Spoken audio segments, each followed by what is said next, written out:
Hello, and welcome to this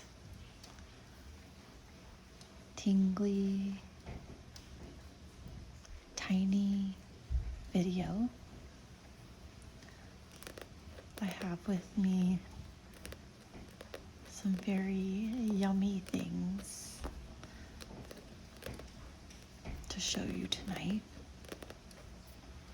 but I also will be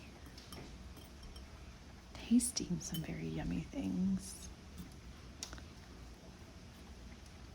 while I share this video with you guys.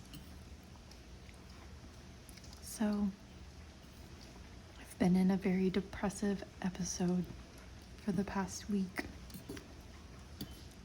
A lot of transition, a lot of things coming to light, and I haven't been very hungry, but my appetite is returning.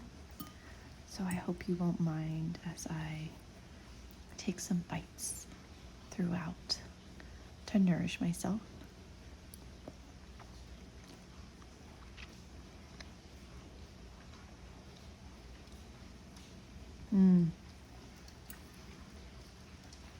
I find this whole vibe is so yummy. I'm eating just a simple bow tie pasta with garlic salt, a little bit of parm cheese, and black pepper.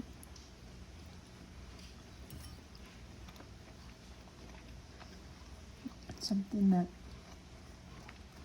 is very light on my stomach while providing me with some carbs to get my appetite back up.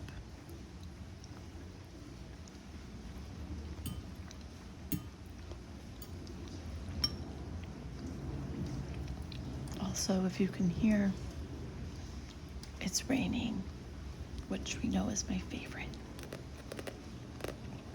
I love the rain. It's so cleansing.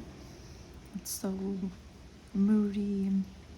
And for me, it's really inspirational.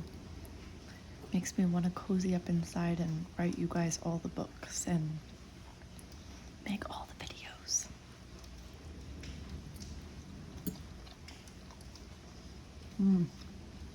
It's really good.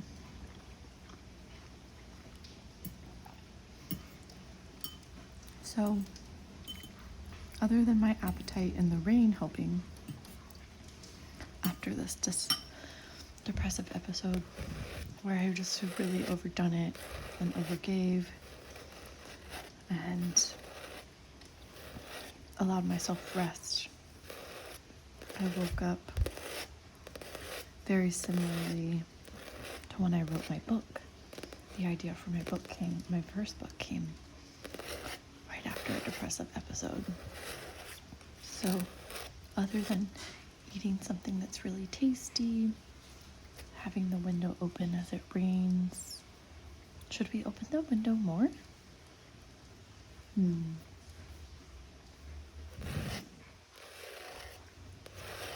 I think we should open the window a little bit more. 1 second.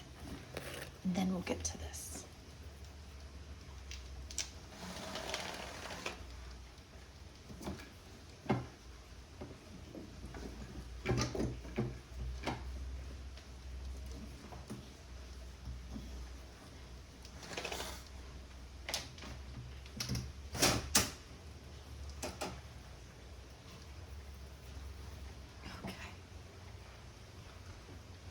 Okay.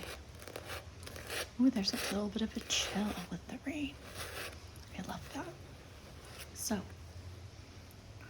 I have my magic candle here.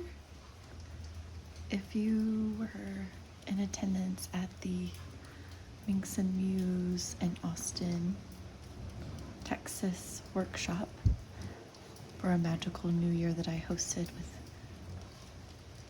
Minx and Muse owner and operator Crimson, we made these magic spell candles, and underneath is my wish for 2022, my wishes, and you sign in dates and place it under the candle and let the candle burn all the way through. If you can't leave the candle burning all the way through, you just don't blow out the candle, you snuff it. So mine burned about halfway before I had to stuff it, and then relighting, and we'll let it on this new moon energy that's tonight. Let it burn all the way through. So I have that nice aesthetic here with my yummy carbs and my cozy rain view out the window. I didn't have to listen to my own ASMR video for rain to get in the mood to make this.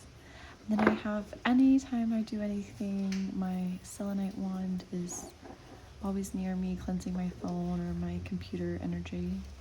And then I have some tokens that the earth gave me, a little feather from Seattle when I was walking, and some birch bark, and a couple tiny pieces of moss that remind me that I was there and that I'm going back. So, if you haven't visited, Seattle is a very magical place. So I have this and my water and the rain all set up for this cozy little vibe of a short video. Let me take a sip of water.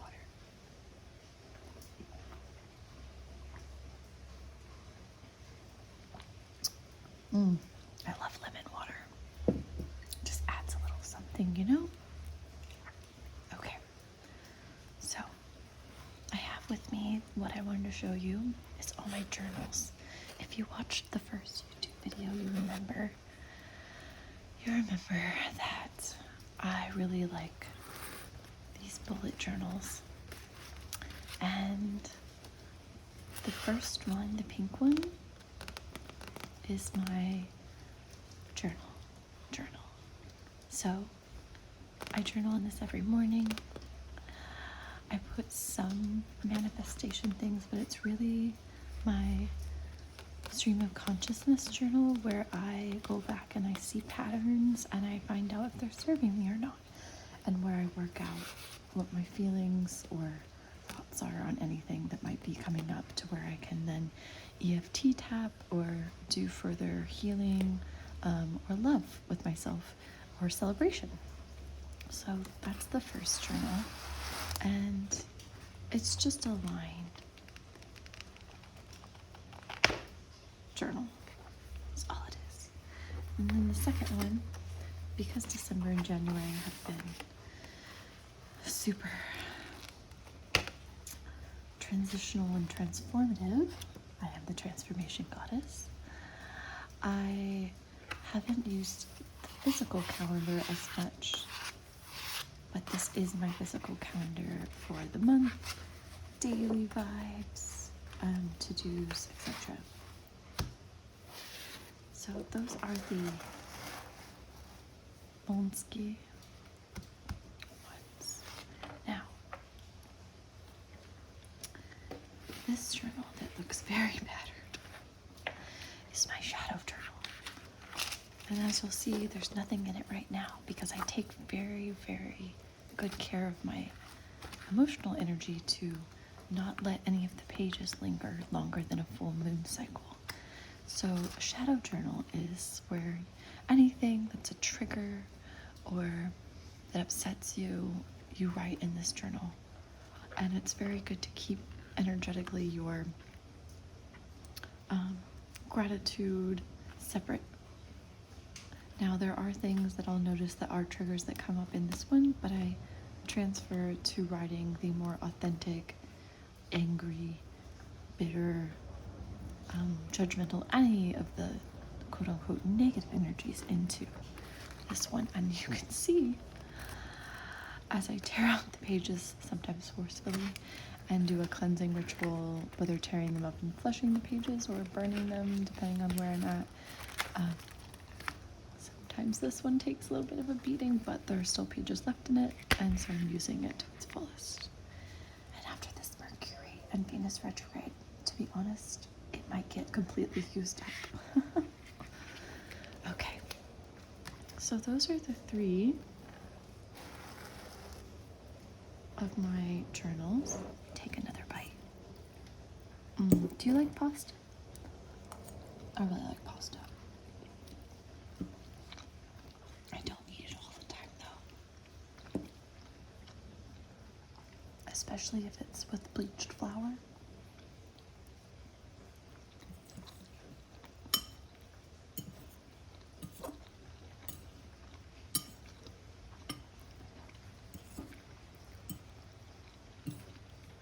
So, after a depressive episode, and during, sometimes it can be very hard for me to journal and get back going, which is why I wrote the book that I wrote, the gist of it, The Art of Getting Your Shit Together. It's basically a whole little manual that's pretty on how to get yourself recalibrated and back in touch with yourself. I'm a Pisces sun, and a Cancer rising, so sometimes numbing or dissociating or escapism really tries to take hold.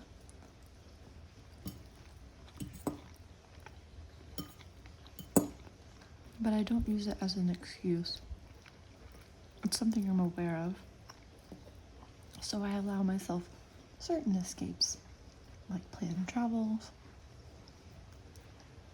watching a movie as a reward.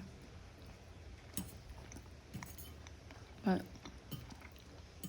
to limit my depressive episodes, I really limit my caffeine and my alcohol. It's so good. Okay.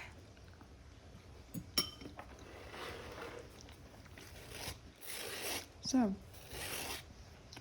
one of the things I write about in my book, and I've written about on my blog, which you can subscribe to my blog at thetransformationgoddess.co. One of the things that I do when I'm coming out of an episode, other than take a bath, eat, drink plenty of water, and try to journal, is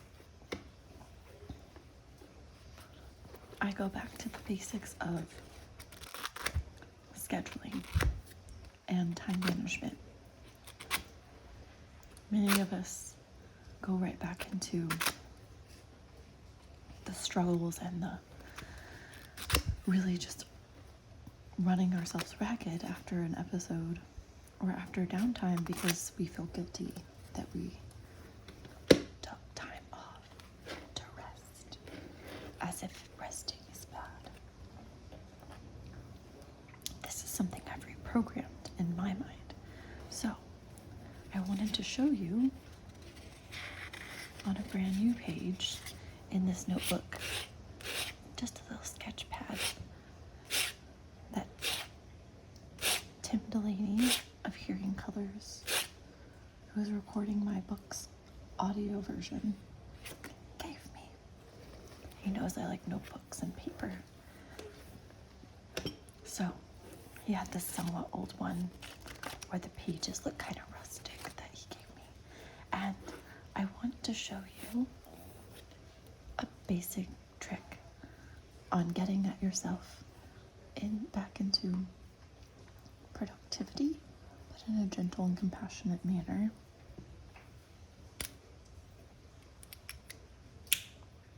Because otherwise you'll end up right back where you were a lot faster. I know I do. So, in my book I talk about how self-care is first.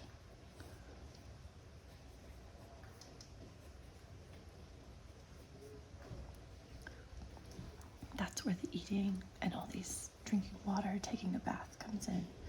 Sitting with a cup of tea, listening to the rain, anything that brings you joy. Rest. Start here.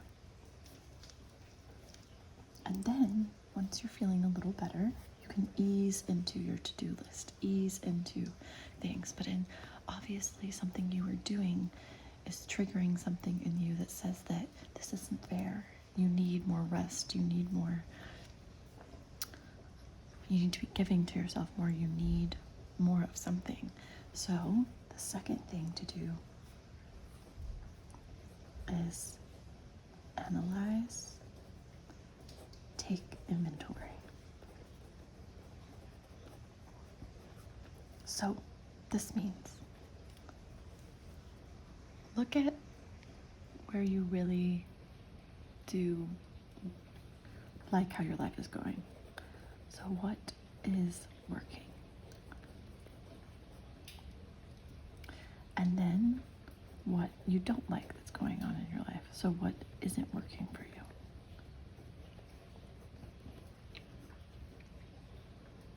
And from here, you can do number 3, which is schedule your time more effectively. Or what I like to call in my one blog post and chapter, the magic of making time. Because you know I'm all magical here. So, once you have gotten to number 3, we will flip to a new page. So ask yourselves those questions, very general, and listen. Your intuition, your subconscious, it knows, it will tell you. So listen. It will only get louder if you don't. Okay, so then, after you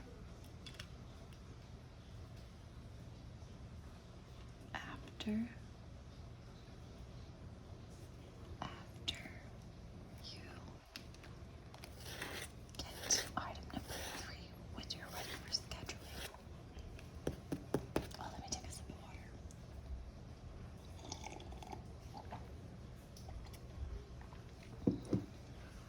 And a bite.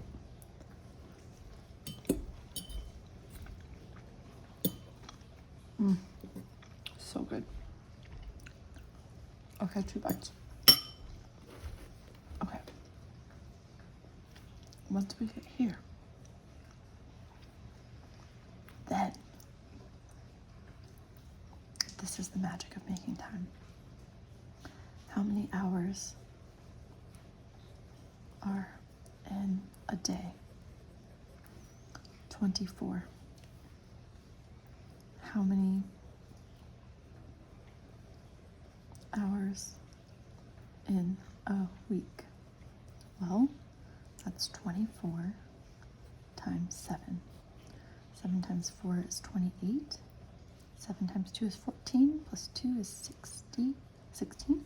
So 168 hours are in a week.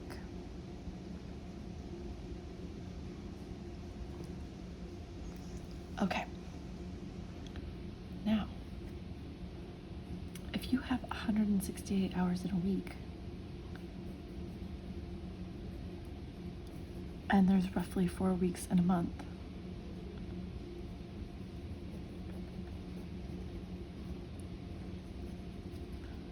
what does that give you? 168 times 4. 4 times 8 is 24. Right? Am I right? 16. Yes. And then 6 times 4 is also 24. Plus 2, so 6. 26. And then 4 times 1 plus 2 is 6. So 664 hours in a month.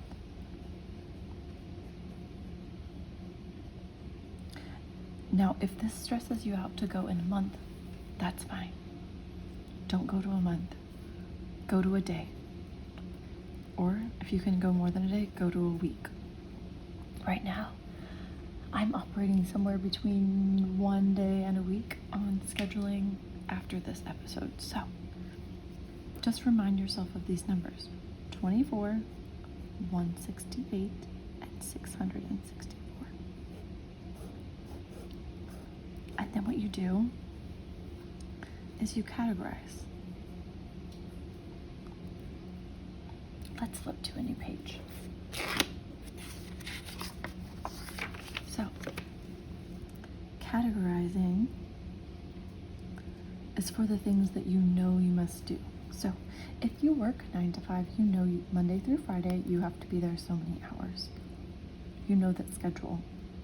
If you work in the hospitality industry, maybe your schedule is a little bit more in flux, or maybe you're an entrepreneur. So work with what you know, and this is where I tell people to start putting themselves first is, how much sleep do you want to have? So for me, I know I need 8 hours of sleep. I also know that I like to meal prep and not necessarily cook every day, and make things really easy for myself on busy days that meals are already prepared. But like about 1 or 2 nights a week, I like to cook something that's fresh and not just eat like leftovers or something reheated or raw. So I know that it takes me about 2 hours to plan and shop, and 2 hours to prep. But I'm a very quick eater, and I tend to eat while I'm doing other things, and that makes me happy.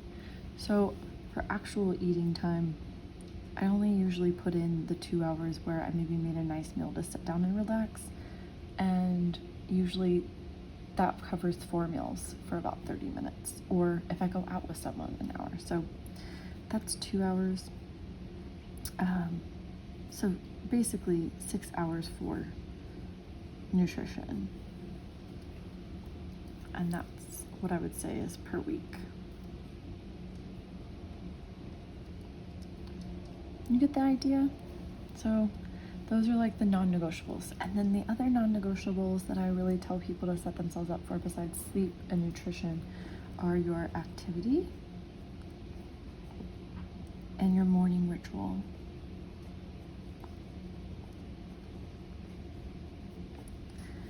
And your activity ritual, so many people put so much time into going to the gym and really busting their ass for a couple of hours. They're sometimes more efficient based on body type, or if you're really tackling your diet, you could really be more efficient about how much time you're having to be in a gym, or if you are really like getting your sleep, like other things really fall into place a lot easier. So with your activity ritual, base this last after food and sleep. For my morning ritual, I know I need 2 hours every day before I talk to another human being, because I cannot function before that.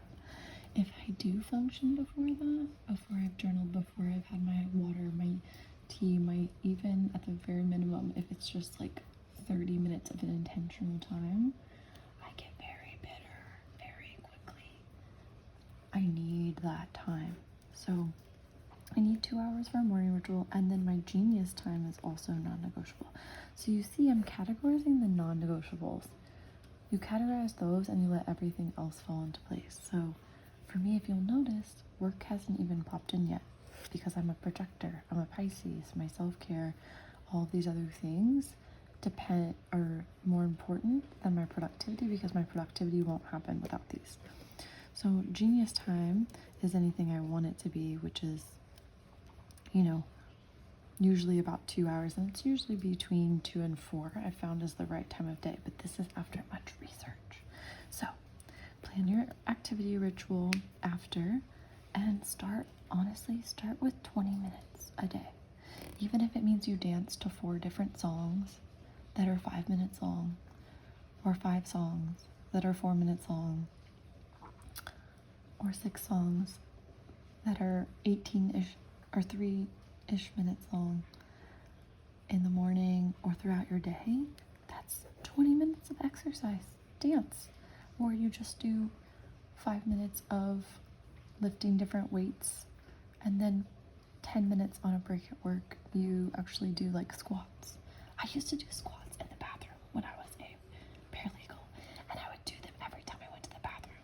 In the bathroom stall, sometimes in my heels. So, start small, especially after a depressive episode. And then, so 20 minutes a day, let's get back to the math, times 7 is 140 minutes, which comes out to be about 2 hours and 20 minutes. And then your morning ritual, which for me is 2 hours, for some people maybe it's 30 minutes, that is 14 hours a week. And my genius time is 14 hours a week, where I nap, take a break, watch a show, read, journal, relax somewhere throughout my day. Oh, I dropped a piece of pasta. Oh well. So, that is how you very simply get back on the horse of productivity. You look at what wasn't working and what was working. You look at what you want to be different and you give it to yourself. You categorize the non-negotiables. And then after you've categorized the non-negotiables of sleep, rituals for activity, morning, genius time, or playtime, you could call it playtime. And you've categorized what the non-negotiables are. I like to do these 4 first, and then I subtract the hours that are left over. And on a separate page, I'll show you. I take non-negotiables, total hours, and subtract from week total hours.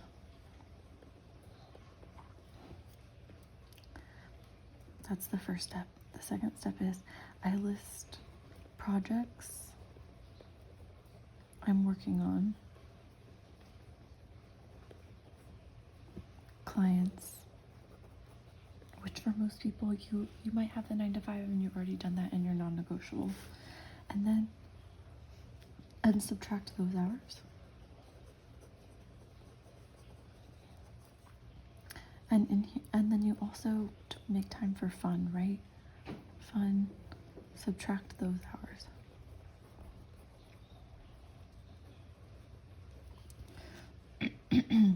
And for each project, you're just or client, you're estimating what you're wanting to commit or what you think it will take to accomplish that.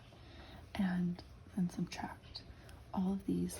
And what is left over, which there's always time left over, is what you can dedicate to learning something new.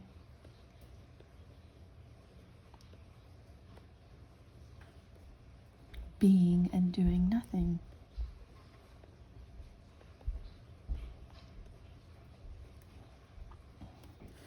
Investing in your future.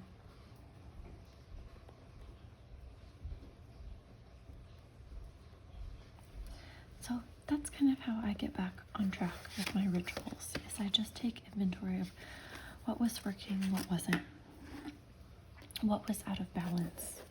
If it even helps you could list how many hours you were doing something, like maybe you were sleeping for 4 hours a night and then you were working for 10. So maybe you can just look at the imbalance there.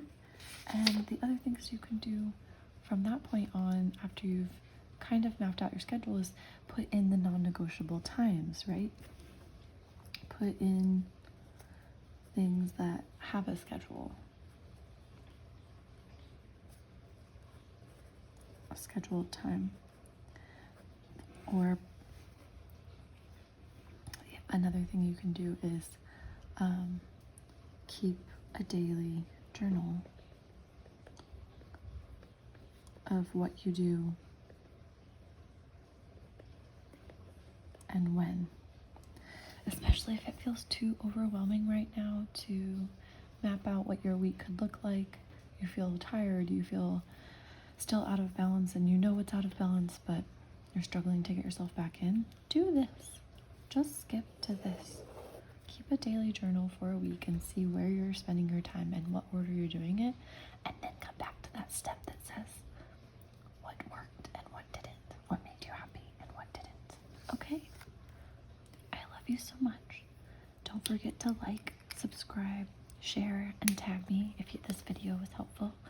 Comment what your favorite part was, especially if you liked the page flipping, the eating, the witchy and rainy aesthetic. Let me know. I love hearing from you guys so much. And also let me know what tip about making the magic of time work for you was your favorite. Okay?